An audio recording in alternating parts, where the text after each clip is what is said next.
আপনারা গেস করতে পারেন যে এই মুহূর্তে ভারতবর্ষের সুখী মানুষ কে বা কারা? আমার মনে হয় আপনারা গেস করতে পারছেন। তার আগে একটু অন্য কথায় যাই। আমাদের অষ্টাদশ লোকসভা তথা নরেন্দ্র মোদীর আমলের এনডিএর তৃতীয় লোকসভা নির্বাচনোত্তর প্রথম অধিবেশন। সেই অধিবেশন নিয়ে অনেক হইচই হয়েছে, অনেক কথা হয়েছে, অনেক রকম কথা চলছে এখন। কি কথা? প্রথম দিনেই বিরোধী দলনেতা মিস্টার রাহুল গান্ধী এবং তার দল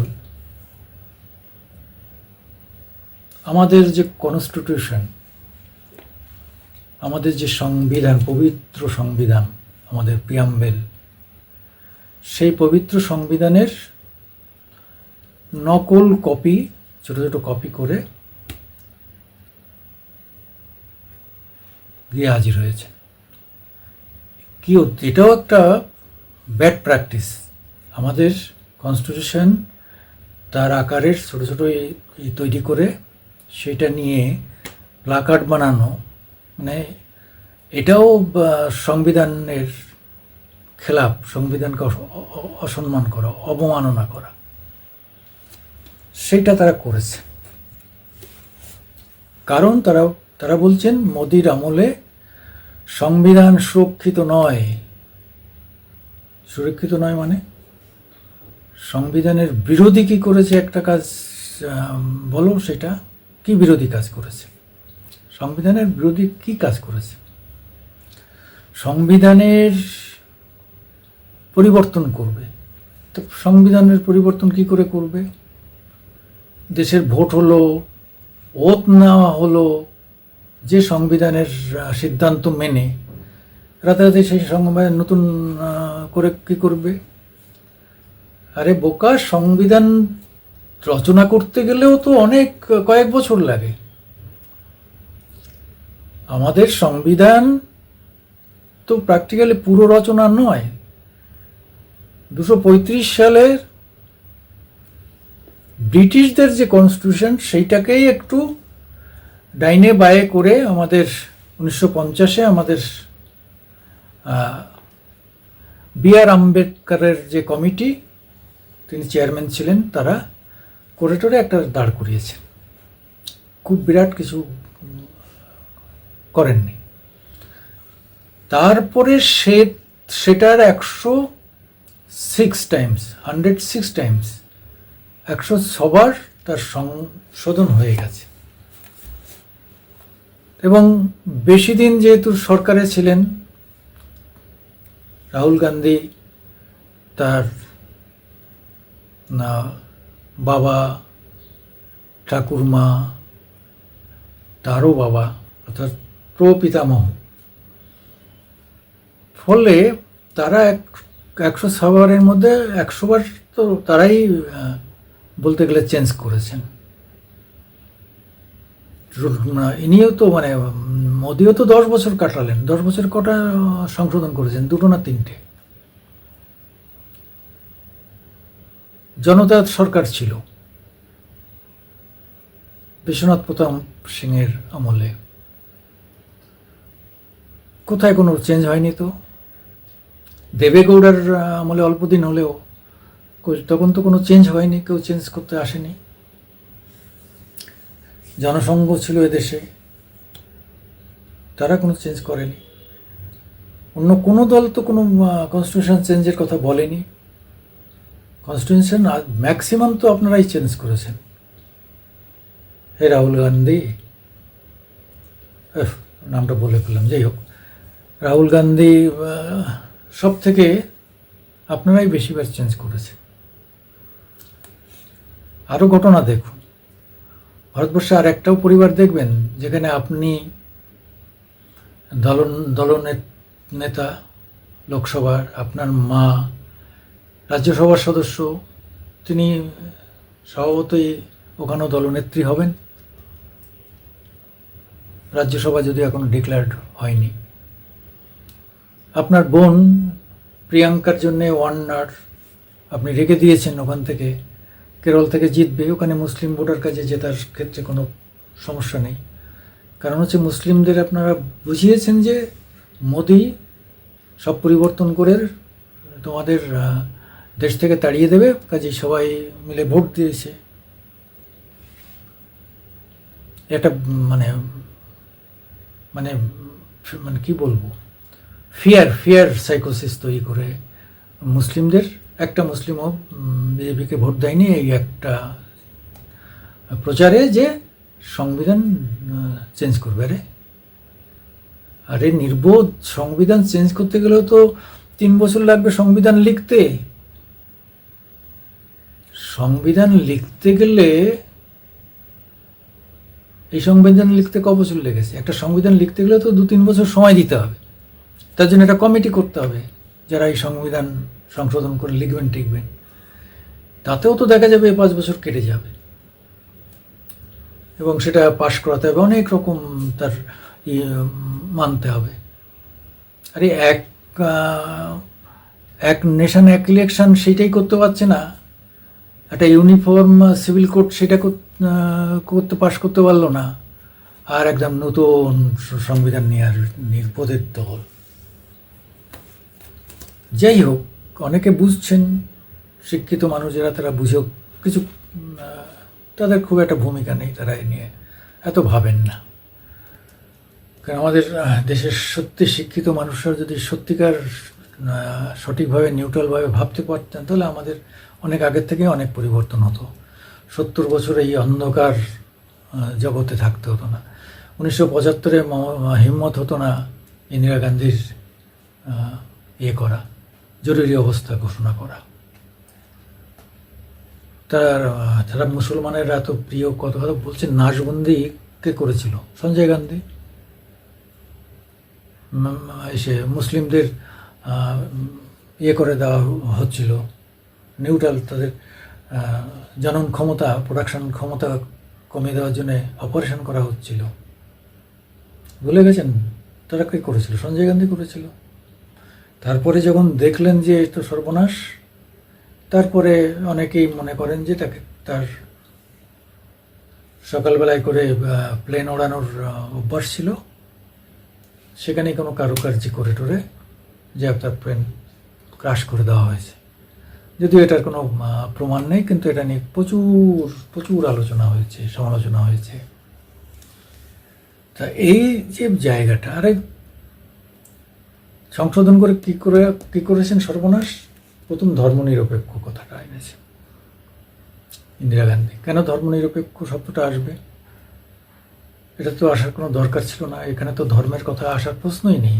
আমাদের দেশ স্বাধীন হয়েছে সমস্ত মানুষ, হিন্দু মুসলমান বৌদ্ধ খ্রিস্টান সবারই মুভমেন্টে, তারা স্বাভাবিকভাবেই থাকবেন। একটা সময় তো এটা ভারত উপমহাদেশ ছিল, এক সময় হিন্দুস্থান বলা হতো। হিন্দু শব্দটাও তো নতুন, হিন্দুস্থান বলা হতো, তখন তো কেউ বিরোধিতা করেননি। আজকে কমিউনাল হওয়ার পরেই হিন্দুস্তান শব্দ এখন আপনি নিতে পারবেন না, মুসলিমরা খেপে যাবে। অর্থাৎ একটা ঐতিহাসিক শব্দকেও আপনারা কমিউনাল বানিয়ে দিলেন। কেন কমিউনাল করার দরকার কি? হিন্দু মুসলমান সবাই তো সমানভাবে আছে। আবার নতুন করে ওখানে লিখে বলার দরকারটা কি হিন্দু মুসলমান সমান? তার মানে কি আবার কমিউনাল এটাকে আমরা ঢুকিয়ে দিলাম মানুষের মধ্যে, যে ধর্ম নিরপেক্ষ, অর্থাৎ সব ধর্ম আছে। ধর্ম শব্দটা আসবে কেন? ধর্ম নিরপেক্ষ শব্দটা আসছে বলে এখন ধর্মের কথা আসছে। কোন ধর্ম নিরপেক্ষ, কোন ধর্ম নিরপেক্ষ নয়, এইসব কত রকম ক্রিটিসিজম আসছে। এই শব্দটা আসার কোনো দরকার ছিল না। তারপরে সমাজতন্ত্র, এটা তো আমাদের প্রিয়াম্বেলে ছিল না। ধর্মনিরপেক্ষ নেই, সমাজতন্ত্র নেই, কেন আনা হলো, ঢোকানো হলো? সমাজতান্ত্রিক ব্যাপারটা তো আমাদের দেশেরই নয়। একটা সময় সোশ্যালিস্ট বলা হতো, সমাজবাদী, মধুলিমায় টিমায় এরা অনেকে ছিলেন একটা সমাজবাদী, তারা একটু ডিফারেন্ট ছিল, কিন্তু সেটা কোনো ইজম ছিল না। কিন্তু সমাজতন্ত্র তো একটা ইজম। এই সমাজতান্ত্রিক ব্যবস্থাটা তো মার্কস, লেনিন, স্টালিন থেকে এসছে, রাশিয়া, চীন থেকে এসছে, কিউবা থেকে এসছে। তো এই আমদানি করা শব্দ কেন ঢোকানো হলো? তার পিছনে অন্য একটা কারণ আছে। যখন জওহরলাল নেহরু মারা যাওয়ার পরে দক্ষিণের কামরাজ ছিলেন সবথেকে বেশি সিনিয়র, তারই সভাপতি হওয়ার কথা। কিন্তু তখন ইয়াং তরুণ ইন্দিরা গান্ধী দেখলেন যে ওনার হাতে যদি সভাপতিত্ব যায়, আমি প্রধানমন্ত্রী হলে তো আমাকে প্রধানমন্ত্রী হতে দেবে না, উনি প্রধানমন্ত্রী হবেন। তখন তিনি কি করলেন? বন্ধুত্ব করলেন সিপিআইয়ের সঙ্গে। সিপিআইয়ের সঙ্গে বন্ধুত্ব করে, আপনারা সবাই সব কথা জানেন, ডাঙ্গের সিপিএমের তখন প্রধান চেয়ারম্যান ছিলেন মিস্টার ডাঙ্গে। হ্যাঁ, ডাঙ্গের সঙ্গে হাত মিলিয়ে বললেন যে আসুন আমরা যৌথভাবে সরকার গড়ি। তখন বলল হ্যাঁ যেতে পারি, কিন্তু আমাদের তো কিছু মানতে হবে তোমার। তখন কী বলে, তাহলে ব্যাংককে ন্যাশনালাইজ করে দাও। ব্যাংক কেন প্রাইভেট থাকবে, পাবলিকের কাছে থাকবে? ব্যাংক ন্যাশনালাইজ করে দাও। কেন? বামেরা সবসময় সব কিছু কেন্দ্রীভূত, সব সরকার করবে। রাশিয়ায় যেমন, চীনে যেমন সরকারি সব কিছু করে, তোমরা শুধু একটু শ্রম দেবে, খাওয়া দাওয়া ঘর বাড়ি তারা দেবে, তোমরা 8 ঘন্টা দেবে, কিন্তু সেখানে কোনো ব্যক্তি স্বাধীনতার ব্যাপার নেই। তো আমরা তো ব্যক্তি স্বাধীন দেশ, আমরা স্বাধীনতা সংগ্রাম করেছি, আমরা কেন ওইভাবে সমাজতান্ত্রিক হতে যাব যে সমস্ত ক্ষমতা থাকবে শাসকের হাতে, হ্যাঁ, আর সাধারণ মানুষ দুটো খাবার থাকার জায়গা পাবে। যাই হোক, সেটাও বিদেশ থেকে আমদানি করা হলো। আমার কেন অনেকেরই দাবি যে মোদি অন্তত এই দুটো সংশোধনী এনে সমাজতন্ত্র আর সেকুলার শব্দটা উড়িয়ে দেন, পরিষ্কার। এভাবে বিভাজন, সাম্প্রদায়িকতা, কমিউনাল শব্দটা ঢুকিয়ে দিয়ে মানে সর্বনাশ করা হচ্ছে। যাই হোক, আপনারা জানেন আজকে যারা খুশি তারা হচ্ছে যে মোদি সেই 303 পায়নি, তার ফলে আজকে সেই পরিবার রাহুল, প্রিয়াঙ্কা, সোনিয়া রাহুল, প্রিয়াঙ্কা, এই পরিবার সবথেকে খুশি। কারণ হচ্ছে এখন আর তাদের ন্যাশনাল হেরাল্ড কেসে তারা জামিনে আছেন, তাদের আর ভিতরে ঢোকানো যাবে না। দুজনেই আছেন, মা আর ছেলে, সোনিয়া এবং একটি খবরের কাগজ, সেই কাগজের সম্পত্তি 2000 কোটি টাকা। ওনারা কিনে নিলেন 90,000 টাকায়, মাত্র 90,000 টাকায়। চিন্তা করে দেখুন, এখন তার দাম 2000 কোটি, আরও বাড়তে পারে। এই যে মামলাটা, এই যে তাদের বিরুদ্ধে এফআইআর হয়েছিল, হ্যাঁ, সেটাও কিন্তু কংগ্রেস আমলেই হয়েছিল। সেই এফআইআর পেন্ডিং আছে, সেই এফআইআরের এগেনস্টে তারা হাইকোর্ট থেকে জামিন নিয়ে আছে। চেষ্টা করেছিলেন এই মামলাটাকে হাইকোর্টে কোয়াশ করতে, কিন্তু হাইকোর্ট বলছেন যে না, কোয়াশ করা যাবে না, কারণ এর ইন্টেন্টটা, মানে এর যে মোটিভটা, মানসিকতাটা ছিল ফ্রড করার, চিট করার, প্রতারণা করার। ফলে মামলাটা কোয়াশ হয়নি, এরা জামিন নিয়ে আছে। আজকে সেই বাপ, সেই মা, ছেলে মেয়েরা খুশি কেন? তারা আজকে জেলে যাবে না, তাদের জেলে নেওয়ার ক্ষমতা আর এই মোদী সরকারের নেই।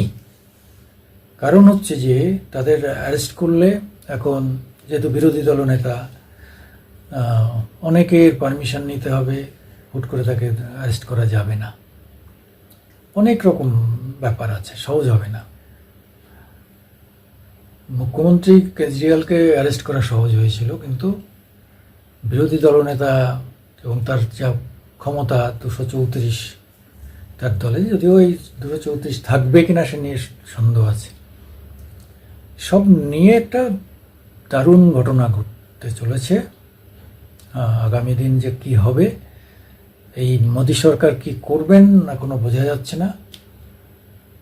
তবে অনেক কিছু করতে হবে। ইউসিসি সেটাকে করতে হবে, সেটা পাশ করাতে হবে, এই সমস্ত অ্যামেন্ডমেন্ট করাতে হবে, ধর্মনিরপেক্ষ সমাজতন্ত্র সব উড়িয়ে দিতে হবে।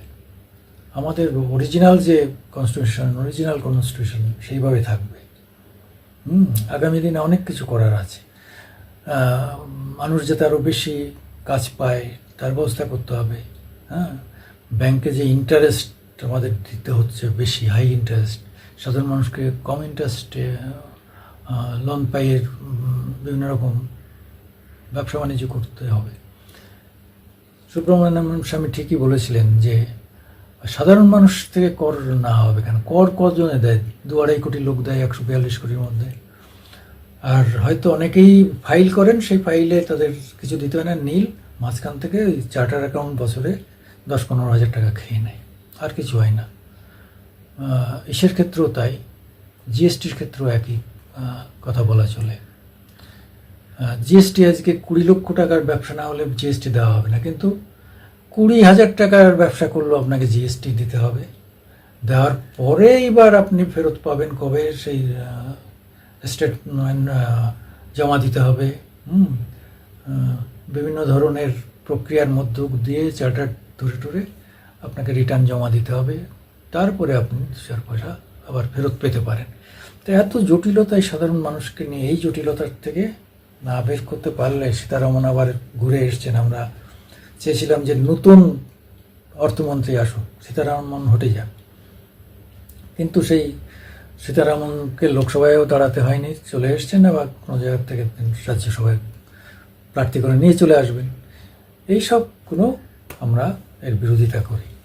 আমি সুকুমার দেবনাথ, মামাটি মানুষ ইউটিউবের পক্ষ থেকে আপনাদের সামনে এসেছি। দয়া করে আমাদের একটু লাইকস দেবেন, শেয়ার করবেন এবং সাবস্ক্রাইব করবেন। যারা সাবস্ক্রাইব করেছেন তাদের অশেষ ধন্যবাদ।